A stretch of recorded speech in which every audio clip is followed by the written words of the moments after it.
Cierto, vamos a ver entonces eso más adelante. Arrugas, ¿verdad, licenciado? ¿Nadie quiere arrugas? Yo no quiero ninguna.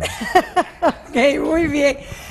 Don Rodrigo Rosales, ¿cómo está usted? Para servirle, buenos días, Patricia. Buenos días y bienvenido. Todos, creo yo, estamos expuestos a un sinnúmero de situaciones violentas, sobre todo en este momento en el cual vivimos y oímos a diario la cantidad de situaciones a las que se exponen diferentes personas en el país, diferentes robos. Ojalá y en el mejor de los casos uno pues queda herido, sin sus pertenencias, pero por lo menos queda con vida. En otras situaciones no llega a ser lo mismo. Mucha gente comenta, bueno, se metieron a robar a mi casa, me bajaron del carro, me sacaron esto, me jalaron el otro, pero ¿a quién recurro? ¿Qué hago en una situación como estas? Y de esto es lo que queremos hablar.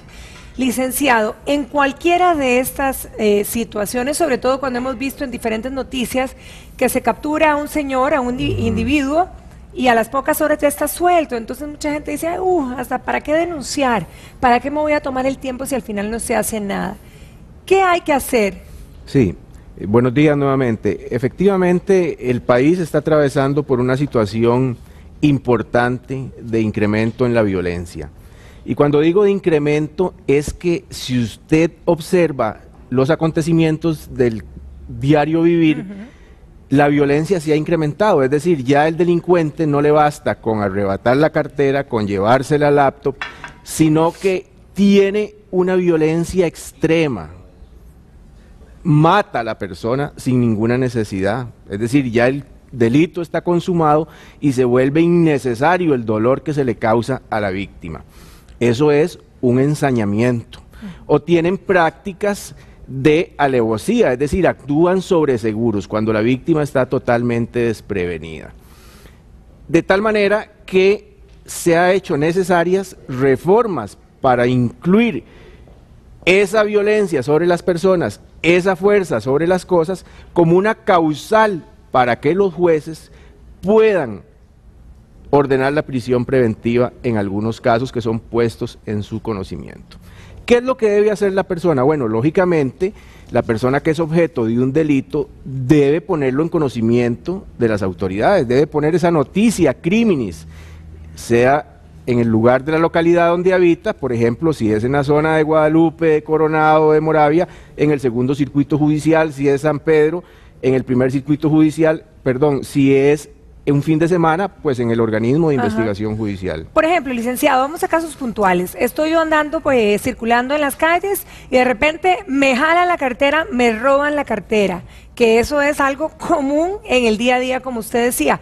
¿Qué hago? Yo me acuerdo clarito el caso de esta señora que le arrancaron los aretes, le rompieron las orejas del señor, lo metieron por una puerta y ni siquiera pasaron 2 horas y estaba saliendo por la otra puerta. Entonces, bueno, ahí en las imágenes que vemos, esto es diario, ¿a cuántas personas o les arrancan la cartera o simplemente está caminando uno y cuando mete la mano a la cartera no sabemos cómo, pero ya no hay nada adentro? ¿Qué hacer en esa situación específica? Mire, efectivamente hay una sensación de frustración en la población porque el delincuente es aprendido. Correcto. Y posteriormente es soltado. Los jueces lo sueltan. Pero hay que tener mucho cuidado con esto porque si es un delito de flagrancia, será juzgado casi en forma inmediata. Si los objetos del delito son decomisados conjuntamente con la detención del delincuente, pasará en forma inmediata a ser juzgado en los tribunales de flagrancia. De no ser así, el juez, a solicitud del Ministerio Público, valorará la pertinencia de una eventual prisión preventiva. Pero la prisión preventiva es la última ratio. Es la última posibilidad que debe aplicarse en respeto a los derechos fundamentales de este sujeto. Que el tipo sea aprehendido y sea puesto en libertad a las 2 o 3 horas no significa que se le está perdonando su conducta criminal, no significa que no va a pasar nada. Es que esa es la sensación que esa es la percepción que tenemos todos en esta situación. Pero es una percepción equívoca, porque el sujeto es identificado por las autoridades del Ministerio Público y en muchos de los casos es apercibido de otras medidas cautelares distintas a la prisión preventiva. Por ejemplo, se le va a impedir salir del país, se le va a obligar a firmar en el despacho donde se lleve la causa cada 15 días, cada 22 días, cada mes, de manera tal que a ese sujeto las autoridades del Ministerio Público le van a dar un seguimiento. Si él cambia de domicilio, tiene que ponerlo en conocimiento del despacho, si no podría ordenársele su captura. ¿Y si hay un seguimiento tal? Sí, sí hay un seguimiento. Si esa persona por A o por B es citada a una diligencia y no se localiza donde él dijo que vivía, podría ordenársele su captura. Para ordenar la prisión preventiva no es tan sencillo. A veces la gente pretende que los jueces de una forma inmediata meta a todo el mundo a la cárcel, como si las cárceles estuvieran vacías, están llenas en condiciones de hacinamiento. Entonces, ¿qué necesidad vamos a meter un sujeto a la cárcel si podemos arraigarlo al proceso con otras medidas menos gravosas? Lo que sucede es que el delincuente habitual sigue robando. O sea, además, el problema es que lo sueltan y sigue cometiendo más fechorías. Claro. No digo que todos, pero realmente la mayoría. En muchos de los casos, poco les importa tener ese proceso pendiente porque Es ya correcto. tienen... Porque quizás ya tiene otros también. Sí, exactamente, tienen un modus vivendi que es la comisión de delitos a diario. Entonces esa es la situación, pero no es tan fácil para un juzgador. Hay que ser menos riguroso para criticar a los señores y señoras juezas, porque ellos tienen que tomar en cuenta el peligro de fuga. Si el sujeto, por ejemplo, es costarricense, tiene los chiquitos en la escuela, tiene trabajo fijo, o sea, pareciera que tiene arraigo al proceso. Si no hay ningún indicio que acredite que ha intimidado testigos, que ha amenazado a la víctima con posterior al hecho, o anteriormente o durante el proceso, que no ha destruido documentos, entonces no obstaculizará la investigación. Un carterazo, digamos, típico, ¿qué castigo tiene? Licenciado. Esas bagatelas que se conocen en doctrina como los delitos de rapiña, Ajá. Si hay, por ejemplo, la utilización de armas, si hay dos o más personas, si hay violencia sobre las personas, pues estaríamos en presencia de un robo agravado, que tiene una pena de 5 a 15 años, aunque le hayan robado un arete que no valga mayor cosa, ¿verdad? Ajá. Por el tipo de violencia. Ok, entonces se mide ahí, Sí. en el tipo de violencia en el acto. Exactamente, la violencia ejercida sobre las personas y la fuerza ejercida sobre las cosas. Ahora, una situación que también genera, yo no sé si polémica o qué, pero ¿a cuántos ladrones han entrado a casas y alguno de los miembros del hogar o del domicilio tienen un arma?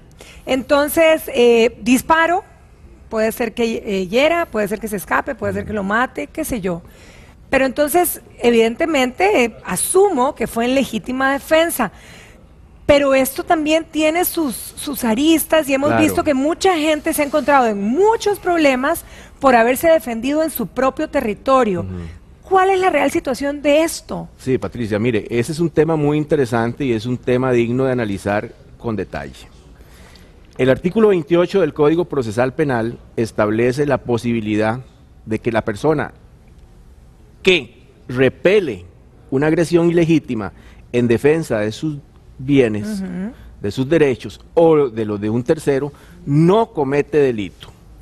Y en el mismo sentido el Código Penal panameño, el Código Penal de Guatemala, el Código Penal de Brasil, que son heredados del Código Español de 1848. Es decir, estos tipos permisivos lo que facultan es al ciudadano para en determinadas circunstancias lesionar un bien jurídico.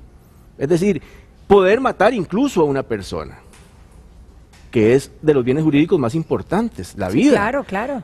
Pero si se dan ciertas circunstancias, esa persona no cometería un delito. ¿Cuáles serían esas circunstancias? Ser objeto de una agresión ilegítima y utilizar proporcionalmente el medio razonable para repeler esa agresión ilegítima. ¿Eso qué significa? Bueno, eso lo que significa es que si usted está en su casa y usted es objeto de una invasión por parte de un sujeto, en horas de la noche, por ejemplo, y usted tiene un arma de fuego, yo no esperaría preguntarle, mire señor, ¿qué anda haciendo en la cocina de mi casa? De mi casa, exacto. Yo le pegaría un tiro, Ajá. sin lugar a dudas.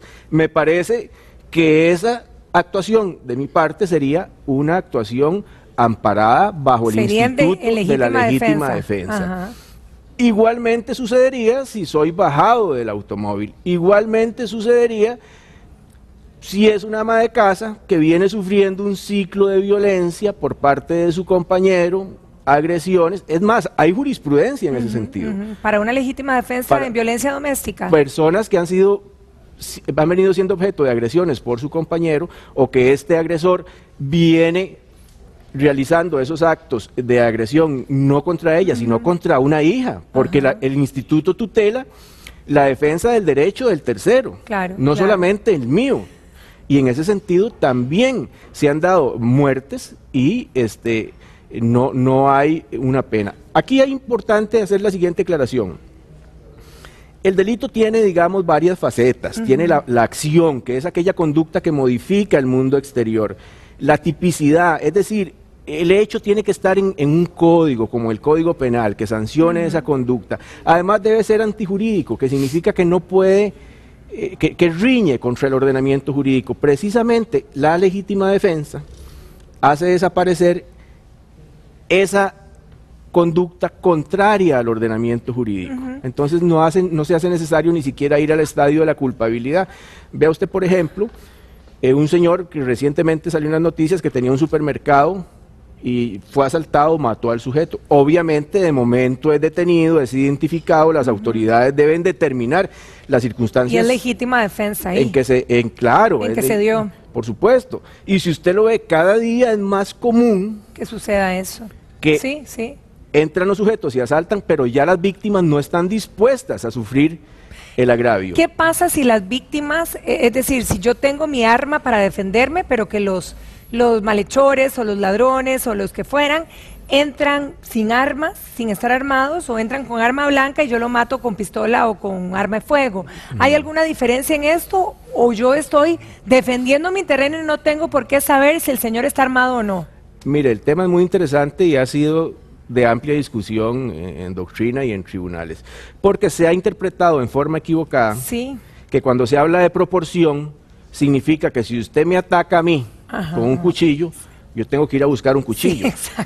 Esa proporción y esa razonabilidad lo que significa es que yo me voy a defender con lo que tengo a la mano. Si yo ando una escuadra en la cintura y usted me va a atacar con un puñal, yo no voy a buscar un puñal, yo le voy a meter un tiro. ¿Me explico? Eso es el principio de razonabilidad y proporcionalidad. Si usted, por ejemplo, yo en lo particular recuerdo un caso de un cliente de la oficina que fue atacado en un restaurante y el agresor levantó una silla de metal y cuando él estaba en el suelo sacó el arma y le disparó. Y fue una legítima defensa y así se resolvió en debate. Porque igualmente tiene un poder ofensivo esa silla de metal en la cabeza de un ser humano. Lo puede matar también. Que evidentemente lo va a matar. Licenciado, otra de las situaciones que se dan, por ejemplo, sabemos que muchas comunidades están totalmente organizadas contra el AMPA y ha sucedido que se da algún caso, digamos, de violencia, de robo, etcétera, y la comunidad sale en defensa y sale contra el malhechor. Hablamos de comunidades, pero hablemos también del centro de San José, que lo hemos visto en diferentes situaciones donde roban a alguien, la gente se da cuenta y bendito sea Dios, en solidaridad van a la defensa, pero claro, van a la paliza al final del ejecutor, ¿verdad?, del robo o de lo que fuera. ¿Cuál es la situación ante esto? ¿Es válido? ¿No es válido? ¿Cómo manejan ustedes esto a nivel judicial? Sí, igualmente muy interesante su pregunta, definitivamente. Eso que vemos ahí es la frustración del pueblo entero, de la ciudadanía ante la inercia del Estado. Es decir, ha quedado demostrado que el Estado no puede solucionar la seguridad de los ciudadanos.